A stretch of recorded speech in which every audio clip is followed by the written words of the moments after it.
নাস্তায় ছেলেমেয়েদের পছন্দের খাবারটা করতে পারলে কিন্তু ছেলেমেয়েরা অনেক খুশি হয়। তো আজকে ছেলেমেয়েদের পছন্দের খাবারটাই তৈরি করলাম। তো আসসালামু আলাইকুম, সবাই কেমন আছেন? আশা করি কাছে দূরে যে যেখান থেকে ভিডিওটা দেখতেছেন আল্লাহ পাক সবাইকে ভালো রাখছে।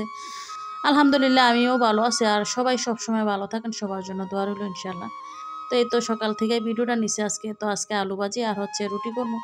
তো আমার ছেলেমেয়ে কিন্তু আলু ভাজি আর রুটি অনেক বেশি পছন্দ করে। তো কাঁচামরিচ ছিল না, এই কারণে শুকনা মরিচ দিয়েছিলাম আজকে পরে।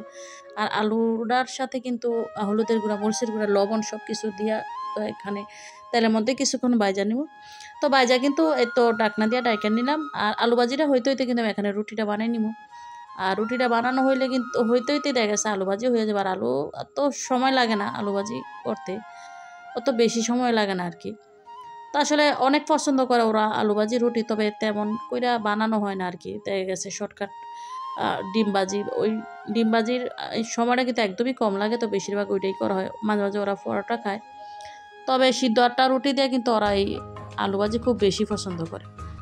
তো রুটিটা খুব সুন্দর, রুটিগুলো ফুলছে, আর ফুলা রুটি ওরা কিন্তু খুব পছন্দ করে, নরম হয়।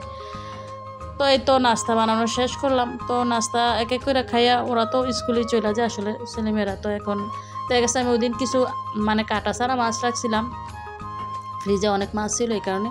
তো আজকে আবার মাছগুলো নামাই নিলাম যে কাইটা তারপরে রান্না করতে হইব। তো এখানে দেখা গেছে মাছগুলো কাইটা নিলাম। তো এর ফাঁকে কিন্তু আবার অনেক কাজই করছি, তবে সবগুলো তো আর ভিডিওতে দেখানো সম্ভব না। তো মাছগুলো কাইটা কিন্তু ধুয়ে নিয়ে আসছিলাম। এখন যেগুলো রান্না করবো এগুলো রাইখা বাকিগুলো কিন্তু ফ্রিজে রাইখা দিই।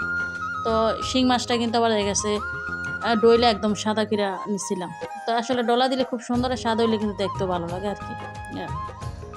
তো এখান থেকে আবার ট্যাংরা মাছগুলো, যে মাছগুলো একটু বড় ওই মাছগুলো রাইখা বাকিগুলো রাইখা দিলাম। আর যেগুলো ছোটো ওগুলো কিন্তু আমরা বজুরি মাছ বলি, কোন এলাকায় কী বলে জানি না। তো আমি কিন্তু ট্যাংরা মাছটা আজকে রান্না করবো। আমি গাছের দুন্দুল দিয়া, একদম কচি যে দুন্দুলগুলো ওইগুলা দিয়া কিন্তু মাছ রান্না করলে খুব ভালো লাগে, ছোটো মাছগুলো। আর কচি একদম তাজা সবজি দিয়ে রান্না করলে কিন্তু যে কোনো মাছই ভালো লাগে। তো আমি কিন্তু মাছটা বাজে ওই তেলের মধ্যে দুন্দুল আর আলুর সাথে কিন্তু একটা আলু দিছিলাম তাইটা। তো ময় মশলা সব কিছু দিয়ে কষানোর পরে দেখেন, আর দুন্দুলের মধ্যে কিন্তু একদমই পানি দেওয়া লাগে না, যেহেতু এটা একটু পানি উঠা যায় তরকারিটার মধ্যে। তো মাছটা দিয়ে তারপরে কিছুক্ষণ জাল করে নিব। আর উঠানোর আগে কিন্তু একটু জিরার গুঁড়া দিয়ে দিছিলাম, তবে এই তরকারিগুলোর মধ্যে একটু জিরার গুঁড়া দিলে অনেক ভালো লাগে।